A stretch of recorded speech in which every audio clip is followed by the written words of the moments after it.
Hello friends, आप सभी का हमारे चैनल पर स्वागत है।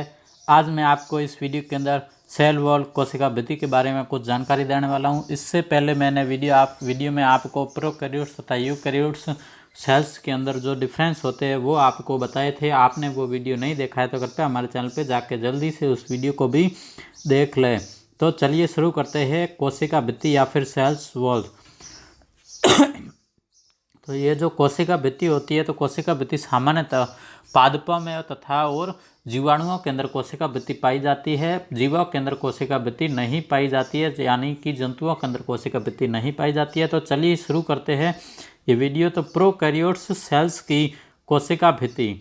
तो प्रोकैरियोट सेल्स की कोशिका वृद्धि के अंदर हम सर्वप्रथम पढ़ते हैं आर्कीबैक्टीरिया की जीवाणु के अंदर जो कोशिका वृद्धि होती है उसके बारे में हम बात करते हैं। तो आर्कीबैक्टीरिया की जो कोशिका वृद्धि होती है वो उसके अंदर जो कोशिका वृद्धि होती है, आर्कीबैक्टीरिया की कोशिका वृद्धि में पॉलीसैकेराइड एवं ग्लाइकोप्रोटीन्स उपस्थित होते हैं, जिसे हम क्या बोलते हैं, स्यूडोम्यूरिन्स भी कहते हैं। नेक्स्ट जो है हमारा, उसके बाद में आर्कीबैक्टीरिया के बाद में जीवाणु या फिर यू बैक्टीरिया की कोशिका वृद्धि। तो यू बैक्टीरिया की जो कोशिका वृद्धि होती है वो पेप्टाइडोग्लाइकैन या फिर म्यूकोपेप्टाइड से निर्मित होती है। तो इस कारण इसको हम क्या बोलते हैं, म्यूरिन्स भी बोलते हैं। पेप्टाइडोग्लाइकैन या फिर म्यूकोपेप्टाइड्स को म्यूरिन्स, सामान्यतः म्यूरिन्स कहा जाता है।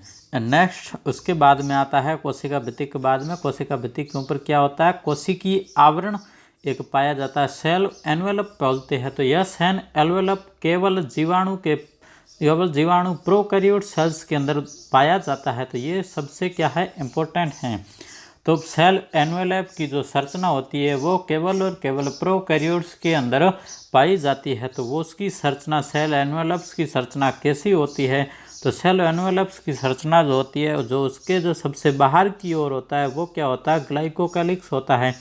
उसके बाद में कोशिका वृद्धि पाई जाती है, वो किसकी होती है, पेप्टाइडोग्लाइकैन की बनी होती है। अंदर की ओर जो सबसे अंदर की ओर जो संरचना होती है उसे हम क्या बोलते हैं, सामान्यतः कोशिका झिल्ली या फिर इसे हम क्या बोलते हैं, प्लाज्मा झिल्ली कहते हैं।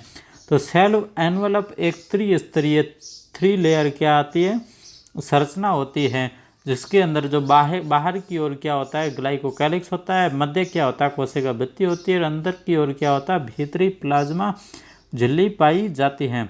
तो शुरू में हम पढ़ते हैं ग्लाइकोकैलिक्स के बारे में। तो ग्लाइकोकैलिक्स जो होती है वो जीवाणु कोशिका की सबसे बाह्य परत है, अभी भी मैंने आपको ये बताया। और ग्लाइकोकैलिक्स क्या होती है, 2 प्रकार की होती है। तो ग्लाइकोकैलिक्स जो होती है वो होती है कैप्सूल्स के रूप में, और दूसरी होती है स्लाइम लेयर के रूप में। तो हम बात करते हैं कैप्सूल्स के रूप में। तो यह परत जो होती है कॉम्पैक्ट पदार्थों से बनी होती है, जो कोशिका से संघनित रूप से जुड़ी होती है। और जबकि स्लाइम लेयर होती है, यह परत क्या होती है, ढीले या फिर लूजली रूप से कोशिका से क्या होती है, जुड़ी होती है। तो इसके बाद में हम कैप्सूल्स के उदाहरण पढ़ेंगे। तो स्ट्रेप्टोकोकस निमोनिया जो होता है उसके अंदर क्या होती है, पॉलीसैकेराइड्स प्रकार के कैप्सूल्स पाए जाते हैं, जबकि बैसिलस एंथ्रेसिस के अंदर पॉलीपेप्टाइड्स प्रकार के कैप्सूल्स पाए जाते हैं। नेक्स्ट हम पढ़ेंगे जीवाणु की जो कोशिका झिल्ली होती है उसके अंदर के हम रूपांतरण पढ़ेंगे। तो जीवाणु के अंदर जो प्लाज्मा मेम्ब्रेन होती है उसके क्या होते हैं, रूपांतरण हो जाते हैं। तो वो रूपांतरण कितने प्रकार में होते हैं, वो होते हैं, पहला तो एक होगा मीजोसोम्स के रूप में, दूसरा होता है क्रोमेटोफोर्स के रूप में।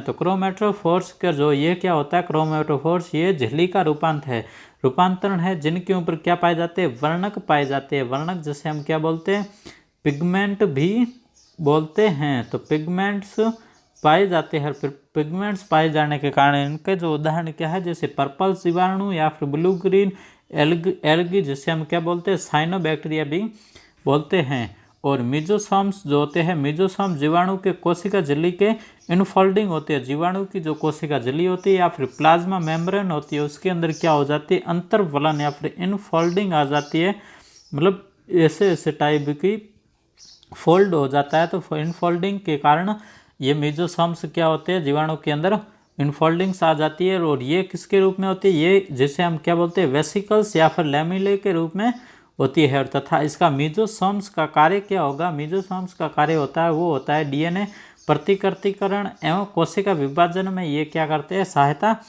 करते हैं। और क्या इसका कार्य है? दूसरा कार्य इसका होता है ईटीसी की श्वसन एंजाइम जो होती है वो मीजोसोम्स पर उपस्थित होती है। तो ईटीसी जो इलेक्ट्रॉन ट्रांसफर जो सिस्टम जो होता है वो हम आगे 13वें चैप्टर के अंदर या फिर प्रकाश संश्लेषण में पढ़ेंगे। तो उसके अंदर जो श्वसन एंजाइम जो पाई जाती है वो किसके ऊपर होती है? मीजोसोम्स पर होती है। और वो उसका प्रयोग किसमें होता है? एटीपी निर्माण में प्रयुक्त होता है। और यह जो होता है मीजोसोम्स ये माइटोकॉन्ड्रिया के समवर्ती भी होता है। तो माइटोकॉन्ड्रिया के समवर्ती है अंग कौन सा है? तो उससे किसको क्या होगा? ये मीजोसोम्स। एंड नेक्स्ट हम पढ़ती है यूकैरियोट्स सेल्स की कोशिका भित्ति। तो हमने अभी तक प्रोकैरियोट्स को सेल्स की कोशिका भित्ति के बारे में पढ़ा था। प्रोकैरियोट्स कोशिका भित्ति के अंदर पढ़ने के बाद में हम पढ़ते हैं यूकैरियोट सेल्स की कोशिका भित्ति। तो यूकैरियोट्स के अंदर सबसे पहले हम बात करते हैं कवकों की कोशिका भित्ति। तो ये आपको नीट के अंदर भी पूछा गया है कि कवकों की कोशिका भित्ति किसकी बनी होती है? कवकों की कोशिका भित्ति सामान्यतः काइटिन की एवं पॉलीसैकेराइड्स की बनी होती हैं। एंड नेक्स्ट हम बात करते हैं सेवाल्स एल्गी की कोशिका भित्ति। तो ये भी आपके एग्जाम्स के अंदर कई बार पूछा गया है, नीट्स में भी पूछा गया था।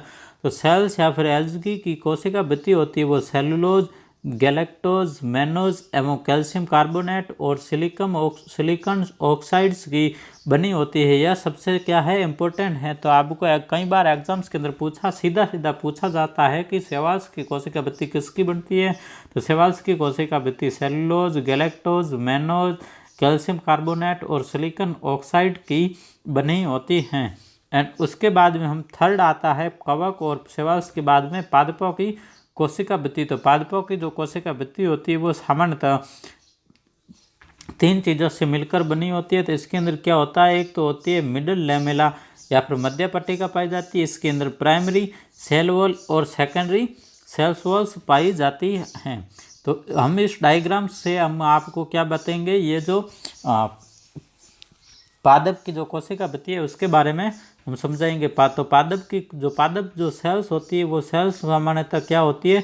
मतलब सेल्स होती है और सेल्स के चारों तरफ क्या पाया जाता है? सेल्स के चारों तरफ और बीच के अंदर एक सीमेंट जैसी संरचना पाई जाती है। तो इस संरचना के अंदर क्या होता है? इसे हम मध्य पट्टिका या फिर मिडिल लैमेला कहते हैं। तो इसे हम क्या बोलते हैं? मिडिल लैमेला कहते हैं। इस पट्टिका के अंदर ये सबको क्या करती है? जोड़े रखती है। तो ये जोड़े रखने के बाद में ये क्या बनाती है? कैल्शियम या फिर मैग्नीशियम के पैक्टेट के रूप में हमें इनको ये जोड़े रखती हैं। और उसके बाद में जो आती है प्राइमरी सेल वॉल। तो प्राइमरी सेल वॉल इसके अंदर जो सबसे पहले जो इसके अंदर जो क्या बनेगी? सेल्स वॉल्स बनेगी। वो सेल वॉल क्या होगी?